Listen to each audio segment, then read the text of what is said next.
नगरपालिकेचे अधिकारी आणि विविध 13 ठिकाणी छापे घातले गेले। त्या छाप्यामध्ये करोडो संपत्ती, करोडो रुपयांचं सोनं हे सापडलं गेलं। ह्याच्यात कारवाईमध्ये प्रामुख्याने सरकारी यंत्रणांकडून 41 बिल्डिंग ज्या विजयलक्ष्मी नगर आचोळे येथे स्थित आहेत त्याचा उल्लेख केला गेला। कारण गुप्ताच्या घरामध्ये काही दस्तावेज मिळाले, त्याच्यामध्ये राजू पाटील यांचं काय कनेक्शन तुम्हाला वाटतो?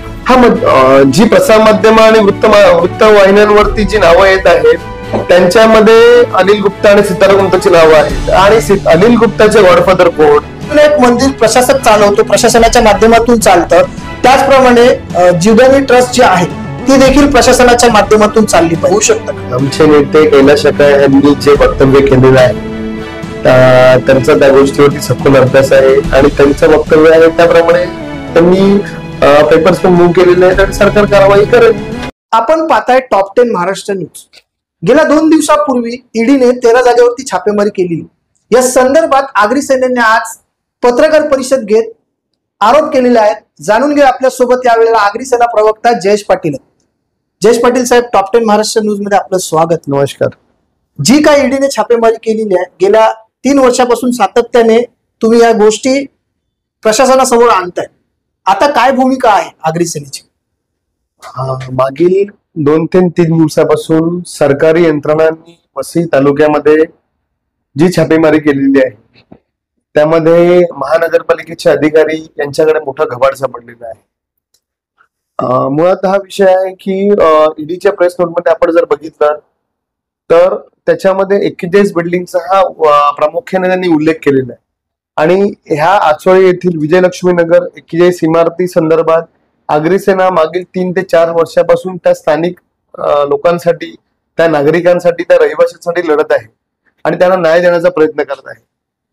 सुरुवातीला त्या जागेवरती अनधिकृत इमारती उभा केल्या आणि रहिवाशांची फसवणूक केली गेली। रहिवाशांची फसवणूक करून नंतर 2019 मध्ये जागा मालकातर्फे माननीय उच्च न्यायालयामध्ये एक पिटिशन दाखल केली गेली आणि उच्च न्यायालयाने त्या संदर्भात तेथील इमारती ह्या जमीनदोस्त करण्याचे आदेश दिले। त्याच्या विरुद्ध आगरी सेनेने वारंवार सरकार दरबारी असेल आणि माननीय सर्वोच्च न्यायालयामध्ये पाठपुरावा केला, स्पेशल लिव्ह पिटिशन दाखल केली। वारंवार आगरी सेना ही त्या लोकांना न्याय कसं देता येईल त्यासाठी कटिबद्ध आहे। ह्याच्यामध्ये ज्या वेळेला इमारती जमीनदोस्त महानगरपालिकेतर्फे करण्यात आल्या त्या इतक्या घाईघाईत करण्यात आल्या, म्हणजे ती कारवाई इतकी संशयास्पद होती की ती जागा कोणाला तरी अलर्ट करायची होती। आणि इमारती जमीनदोस्त झाल्यानंतर सदर जागेचं आरक्षण हे ताबडतोब हटवण्यात आलं। आगरी सेनेने त्याच्यामध्ये पण हरकत घेतली आणि ते आरक्षण पूर्ववत तसं ज्या जागेवर होतं त्या जागेवर पूर्ववत केलं। म्हणजे ह्या जागा ही कोणाला तरी बिल्डरला ह्या भूमाफियांना पाहिजे होती। वृत्तवाहिन्या आणि समाज माध्यमांवरती जी नावं येत आहेत, मी त्याची पुष्टी करत नाहीये, पण ती जी नावं येत आहेत, गुप्ता, कोणी सीताराम गुप्ता आहेत, कोणी अनिल गुप्ता आहे, आता ह्यांचे गॉडफादर कोण, ह्यांचे गुरु कोण, हे तर ऑफिशियल त्यांचे पार्टनर्स कोण? ईडीच्या छापेमारीमध्ये हे सगळ्यांना माहिती। सीताराम गुप्ताच्या घरामध्ये काही दस्तावेज मिळाले, त्याच्यामध्ये राजू पाटील यांचं काय कनेक्शन तुम्हाला वाटतो का? जी प्रसार माध्यम आणि वृत्त वाहिन्यांवरती जी नावं येत आहेत त्यांच्यामध्ये अनिल गुप्ता आणि सितारा गुप्ताची नावं आहेत। आणि अनिल गुप्ताचे गॉडफादर कोण, त्यांचे गुरु कोण हे तर आपल्याला माहितीच आहे, त्यांचे ऑफिशियल पार्टनर कोण हे सर्वश्रुत आहे। त्याच्यामुळे आम्ही सरकारला आणि सरकारी यंत्रणांना आपल्या माध्यमातून विनंती करतोय की आपण हे जे अधिकारी आहेत हे छोटे अधिकारी पकडलेत, ह्याच्यामध्ये जे यांचे कर्ता करविते आहेत, जे गॉडफादर आहेत, ज्या अदृश्य शक्ती आहेत, त्यांच्यावर आपण कारवाई करावी, त्यांची आपण चौकशी करावी, जेणेकरून फक्त हा 41 इमारतीचा आज नियर अबाउट वसई विरार महानगरपालिकेचे क्षेत्रफळ 380 किलोमीटर काहीतरी आहे, चौरस किलोमीटर। आज ह्याच्यामध्ये कितीतरी बिल्डिंग्स ह्या बांधल्या गेल्या। म्हणजे मी सरकारी आणि सरकारी यंत्रणांना आपल्या माध्यमातून विनंती करतो की आपण त्यांची सखोल चौकशी करावी आणि ह्याच्यामध्ये दोषी असतील त्यांच्यावर कारवाई करावी। सिंगापूर कनेक्शन, त्याच्यानंतर बाहेरगावी हा पैसा गेलेला आहे, कोणकोणतं असं म्हणतं की रेड्डीच्या शेतात जाऊन तपासा, त्यांनी तिथे जमीन पैसे पुरले असतील, म्हणजे नेमका किती पैसा पालिकेच्या नावाने या लोकांनी लुटलाय. तुम्हाला काय अंदाज वाटतो सगळ्यांचा? ज्याप्रमाणे इंग्रजांनी आपल्या देशावरती अतिक्रमण करून आपल्या इकडे सोन्याचा धूर निघायचा, म्हणजे सोनं लुटून नेलं, त्याप्रमाणे ह्या अधिकाऱ्यांनी आणि इकडच्या भूमाफियांनी अक्षरशः इकडच्या जनतेला वेठीस धरलं, लुटलं आणि करोडो रुपये नाही अब्ज रुपये त्याच्या पलीकडे ही माया जमवली. आज माननीय मुख्यमंत्री सरकारच्या माध्यमातून आणि स्थानिक ज्या तपास यंत्रणा आहेत त्यांनी प्रॉपर इन्व्हेस्टिगेशन चालू केलेलं आहे आणि हे जे मासे आहेत, मोठे मोठे छोटे छोटे मासे, हे गळायला लागलेले आहेत. आपल्या माध्यमातून मी सरकारी यंत्रणांनी सरकारला हेच त्यांची तर प्रथमतः मी आभार व्यक्त करतो की त्यांनी ही चौकशी करून हे गुन्हेगार पकडलेले आहेत, गुन्हेगारच म्हणता येईल त्यांना, ज्यांनी ह्या जनतेला लुटलाय.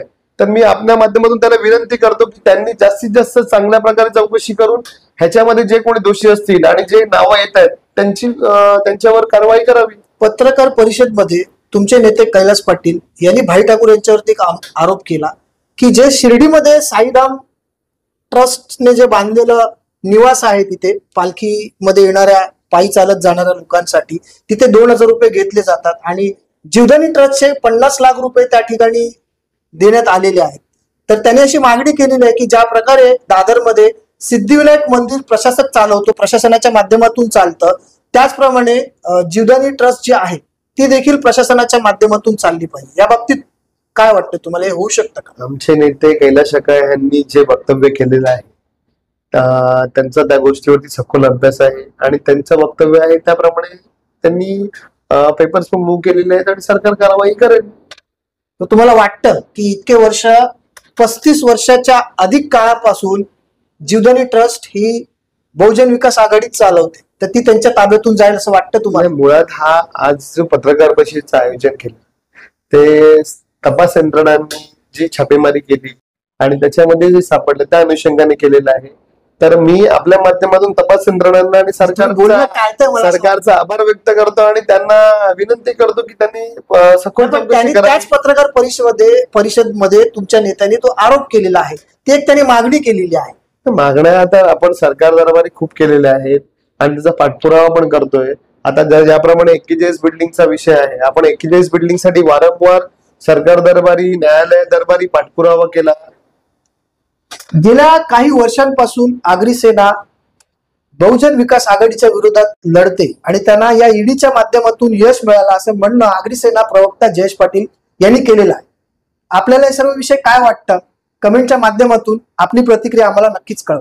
Top 10 Maharashtra news, Vasai Virar.